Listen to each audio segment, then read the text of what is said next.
What is going on, everyone? It's your boy Ethan. Hope you're having a great day. Hopefully this is going to be a long video because it's day 2 of the $5,000 buy-in, 3 mil guarantee, but they have hit $5 million into the prize pool. So they announced that it's like $920,000 give or take for first place. Not so bad, but this is going to be a long journey. It's a 4-day event. It's only day 2, but I've put out the luck box t-shirts. Need to get all the luck box energy in here because the field is going to be pretty tough moving forward the whole way. There's like 25% of the player pool left, like 1,100 entries, and whatever 25% of that of like maybe 300-ish players, a little bit less than that. So it's gonna be fun. My table has a familiar face. Pretty tough table overall, but Jonathan Little is sitting across from me, so that'll be fun to battle it out. So it'll be first time playing with him on the live tournament streets. I've got like 145,000 chips, 58 big blinds to start, 1 hour levels, and I'm gonna battle it in here, hoping for a long day. Trying to make it day 3, but let's try to make the money first. That's all, let's survive. Upon entering day 2, I have about 150,000 chips to start off, and we're in level 12 now. One whole level has gone and passed, and here we are starting things off with fireworks. I pick up pocket 6s under the gun, and I have about 50 big blinds in my stack. I raise things up to 6,500, playing a little high variance here as I am opening just a tad wide, I think. Anyways, it seems like the player to my left immediately notices that as he 3-bets to 16,000. Action folds all the way back to me. We've been playing for about an hour now at this point, or a little bit over an hour, and this player has 3-bet me twice already this morning. Seen him go all in a few times as well, and you know, one thing I think is a little strange is that he's playing a little short stacked, so maybe seeing him 3-bet in this specific instance and not go all in seems like a tad weaker. Clearly, he obviously has like overcards to his 6s, just kind of hoping he doesn't have a pair, and maybe I can be flipping. I'm looking at his stack. He's got about 60 to 70,000 in there, so about 20 big blinds, and calling here seems pretty terrible as we're playing super shallow, and a jam is either my option or a fold, and you know, I don't think I like talking about hands where I fold pre-flop, so here we are. I close my eyes and 4-bet all in, about 20 big blinds with pocket 6s. This player makes the call after taking one last peel of his cards. He has ace-king offsuit. Nice to see that as we are just flipping here. And let's win a flip one time, please, dealer. The flop looks good, turns and rivers. I fade the ace or king. Let's freaking go. Starting off the day hot, winning this one. Winning the flip with 6s, all of a sudden my chip stack is at about 230,000. And it's a good way to end things off now on break. All right, first break of the day, survived, which is good.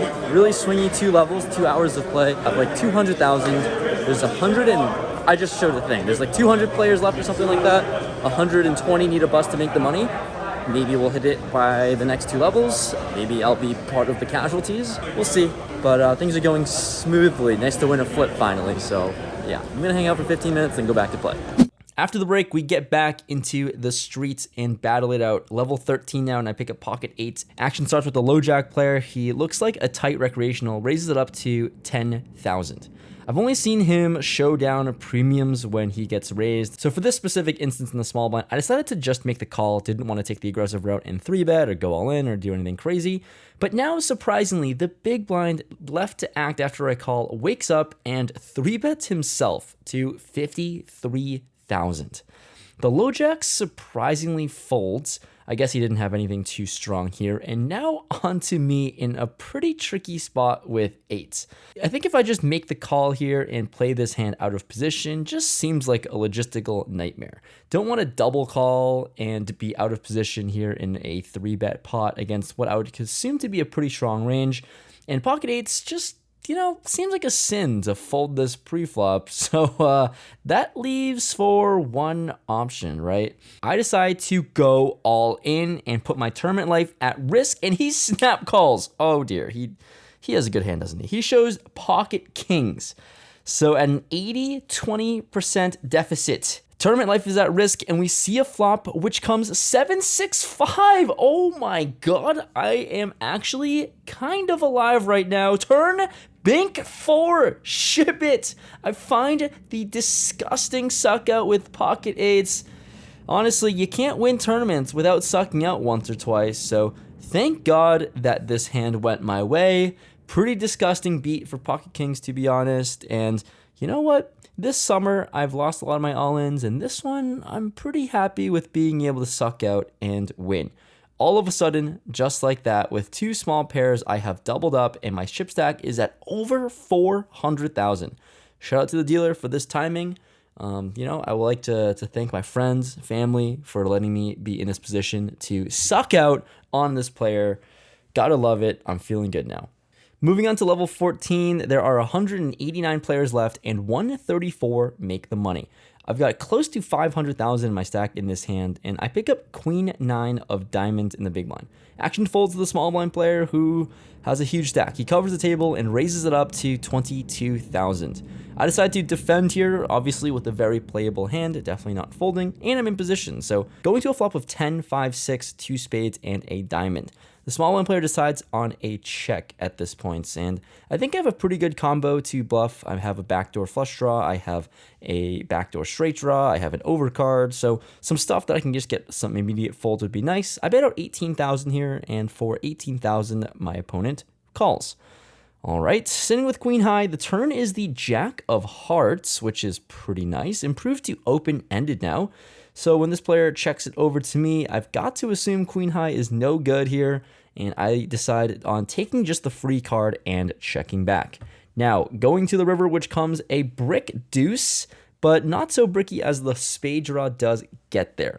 Flush draw completes, this opponent checks for a 3rd time, and all right, I have arrived at this point of the hand. I'm sitting with queen high, I have nothing, I took the lead on the flop, checked the turn, and I'm going to go for this one. I bet out 35,000, hoping to just get folds. I mean, to be quite honest with you, my hand kind of interacts with the jack and 10, so, I think my bet here can comfortably fold out any 5 or any 6 that he would have called on the flop, and after some thinking, luckily, my opponent folds. I'll take the bluff, get it through, and it's nice to win this one versus the chip leader at my table. So now over the 500,000 mark, and before entering into level 15, blinds have increased, and I pick up queen 9 of diamonds once again, this time in +2, and I open things up to 13,000. Only the big blind defends. He's at about 300,000 in his stack, and this might be a pretty good opponent. Elio Fox, have you heard of that name before? Let's battle against one of the best. We're off to a flop of queen 10-9 rainbow. Top and bottom pair on a very connected board. He checks it over to me, and I know I'm betting here for sure, and I'm going to be betting for value. I bet out 16,000, a little bit larger of a sizing given the connectivity of the board, and my opponent decides to check raise this time to 41,000. Seems like a pretty strange spot already facing this check raise. Just seems like he's going to have a lot of equity versus 2-pair, or he easily could have, I guess, flopped a better 2-pair, potentially maybe even a straight as well, but let's just find an easy turn. Let's boat up and stack him. I make the call as I'm already not going to be folding 2-pair. Let's hit a boat. I make the call, and turn comes the 6 of hearts. It's a total brick and brings in a backdoor flush draw.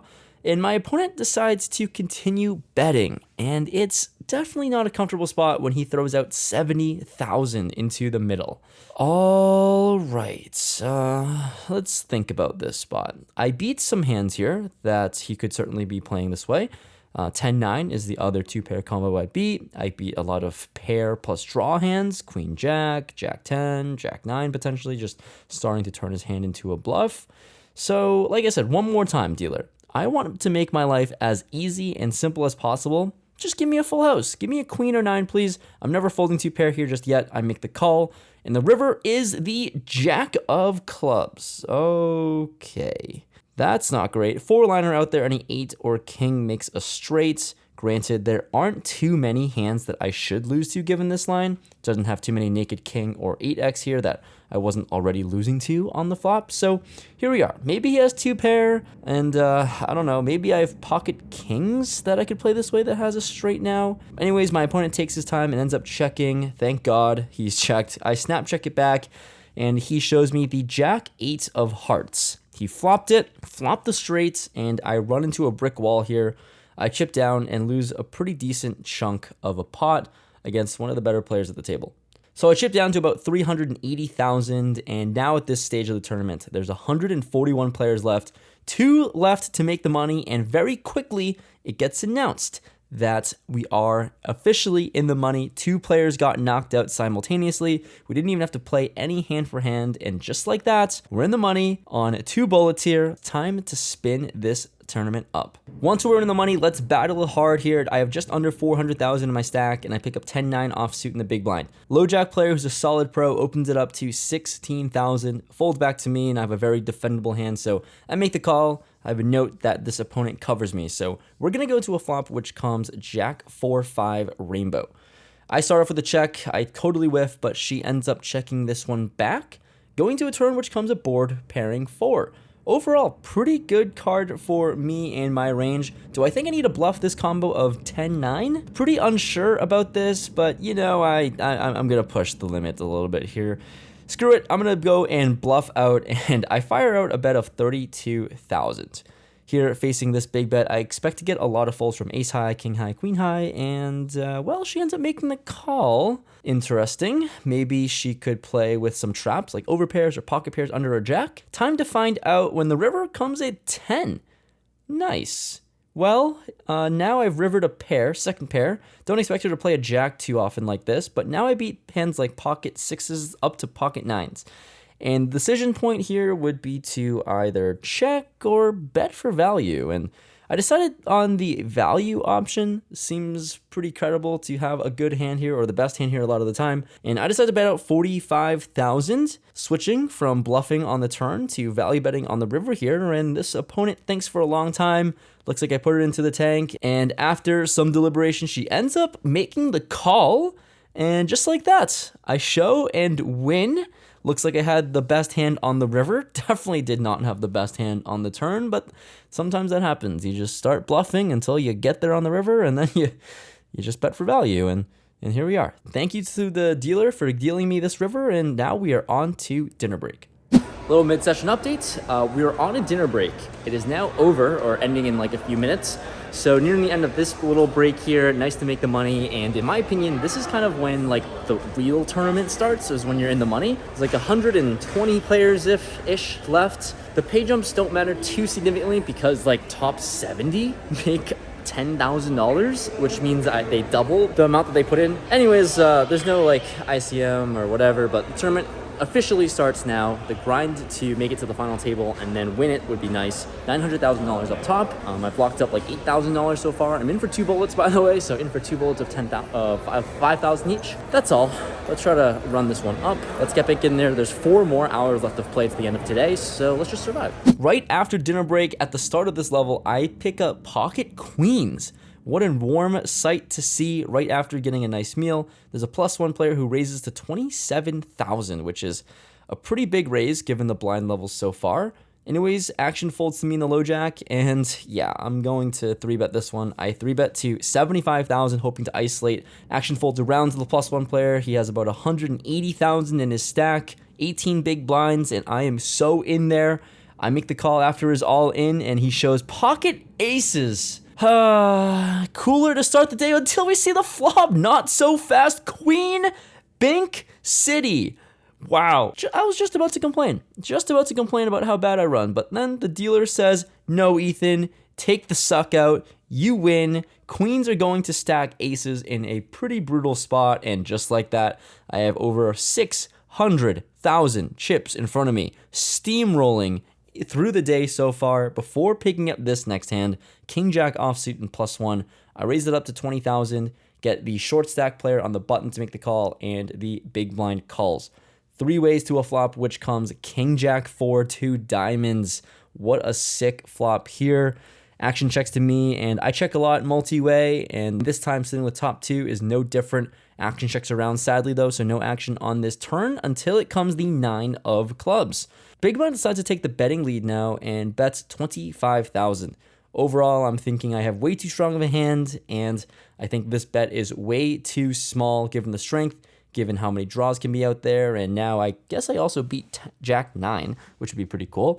Anyways, I decided to put in a raise of 90,000. This opponent covers me, and we could have a pretty big pot brewing when he makes the call here. So the button player gets out of the way, but the big blind calls again. Looking at his stack, he has about a pot-sized bet behind. Definitely big pot brewing so far at this late stage of the tournament. The river is a brick 3 of hearts.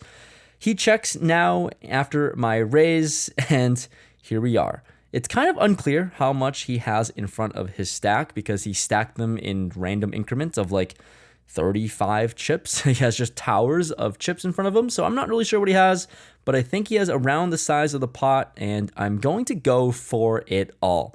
Seems unlikely I'll be up against Queen 10, and if I do, then that's really unfortunate, but I go for it. I rip it all in, and he doesn't snap call. So once again, when you fade the snap call, when you go for thin value versus all-ins, then it must be a good sign. Now I know he doesn't have a set, he doesn't have Queen 10, and now I really want a call.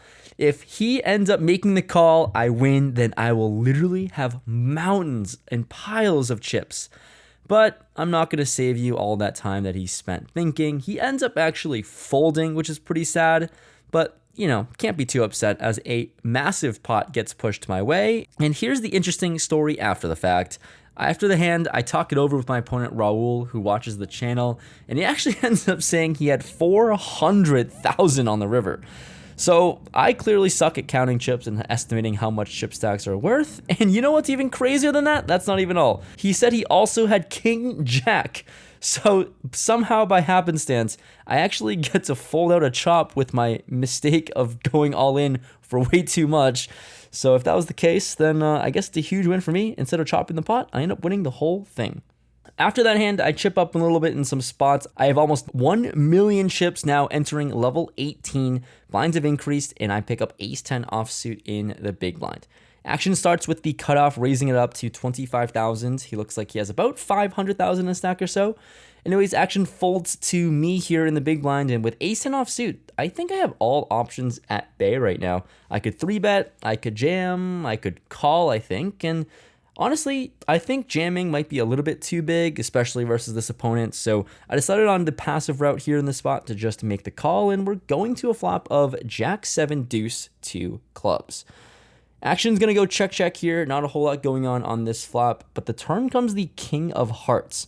Brings in a gut shot straight draw for me, also brings in 2 flush draws on the board, so here I check it over to my opponent, and he decides to bet out 35,000. All right, facing this bet here, it seems like I could certainly call and hopefully see a queen, maybe see a club that I could represent, as I am sitting with the ace of clubs in this hand. And also sometimes hitting an ace could help me win the pot as well. So I decided to call the 35,000, and we're off to the river, which comes the 3 of clubs. There it is. This is one of the bluff cards that I wanted to check raise on. So I start off with a check, praying now. I'm actually actively hoping that my opponent decides to bet for value, because now I can actually execute my plan. And I could put all of the King X holdings into a pretty bad spot or some other random pairs. And ultimately he thinks and then reaches for chips and sizes to 65,000. Awesome. At this point, against this specific opponent, it seems pretty obvious he is betting with a king for value with this size. And now it's just time to execute my plan that I had all along. Spring the quote-unquote trap, as you know, I don't have a trap, I just have a bluff here, but I think I can get a lot of the kings to fold, a lot of one pair holdings to fold. I decided to check raise to 215,000. There it is. Massive check raise on this river here. You can't win tournaments without trying to bluff and go for it, and this is certainly a pretty massive spot. Putting in a significant amount of my chips into the middle here. Like I said, I started with almost 1 million in front, and my opponent immediately grabs for chips after this check raise and thinks about it for a while. He's going over his options, and in my mind, I am trying to scream fold to him, trying to send as many signals from my brain to his somehow, but they don't seem to be working, because not once does my opponent actually touch the cards. He just keeps grabbing chips, playing with them, but come on, bro, just grab the cards and throw them into the muck, right? One time, then splashes the chips into the middle for a call. Oh, I have to sheepishly show over the ace-high bluff, don't I? And he shows me King 10.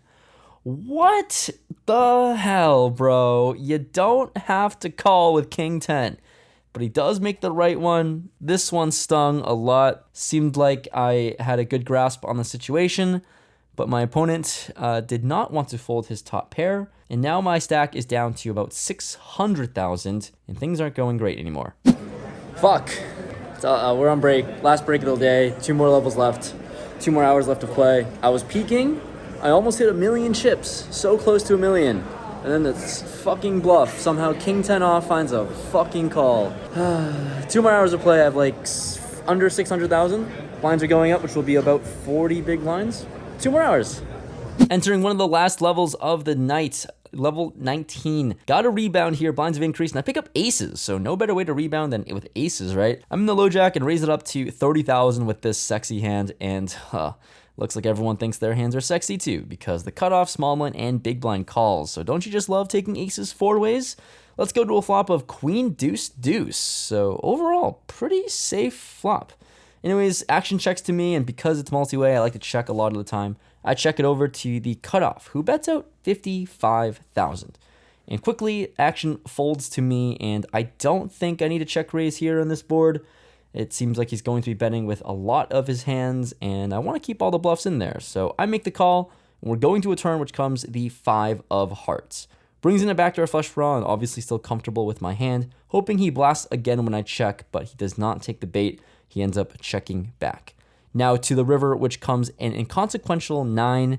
Decision point now is to potentially block bet or bet really big, because I gotta go for value and I don't want my hand to go check check.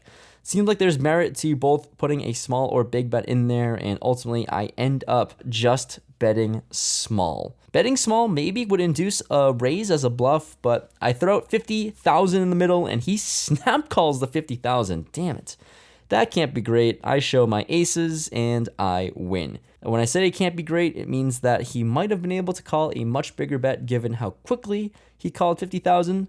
Could have bet 100,000. Could have bet 150,000. Could have bet 200. Who knows, but 50,000 is what I chose. I win this one, and at least I'm trending in the right direction again. One of the last interesting hands of this night, I pick up queen 3 of hearts in the big blind. About 2 hands later after the aces hand, there's an early position raised to 40,000. 2 players make the call in position to me here. Suited, happy to make the call, even though we are playing multi-way now, but I'm definitely priced in for about 1.5 big blinds, so I make the call.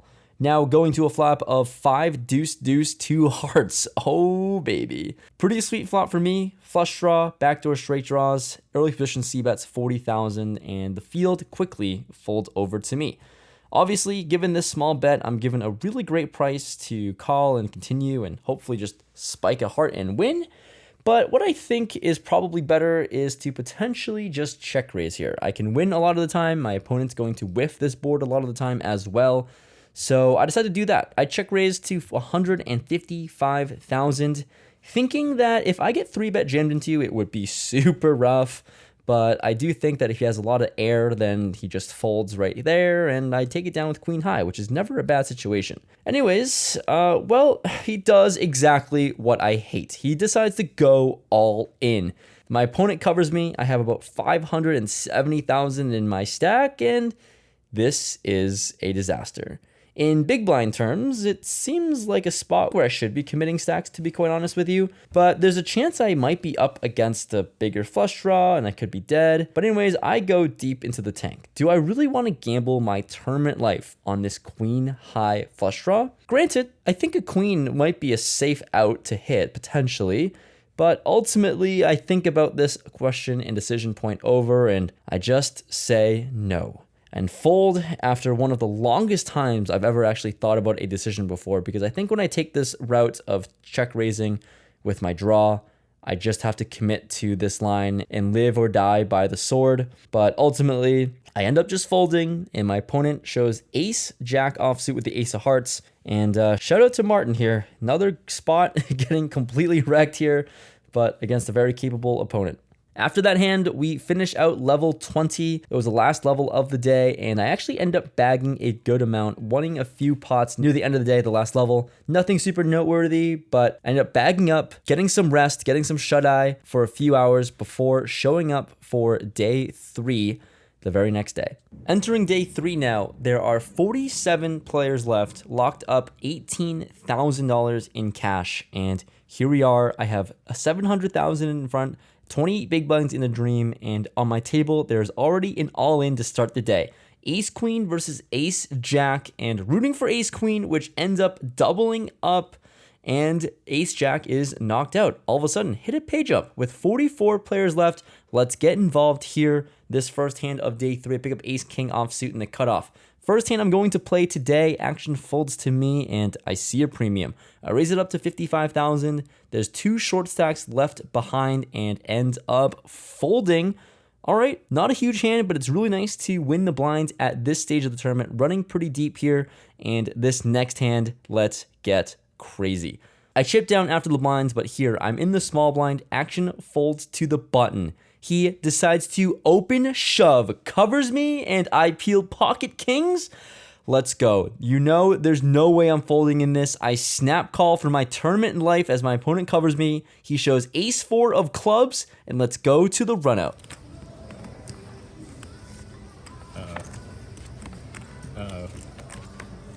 There it is. You know how poker goes. You live and die by winning your all-ins, and you're never out of the woods until the river comes, and the ace out of absolutely nowhere destroys my tournament life, sends me to the rail, and I am now out in 44th place, just like that, when things were supposed to go super well.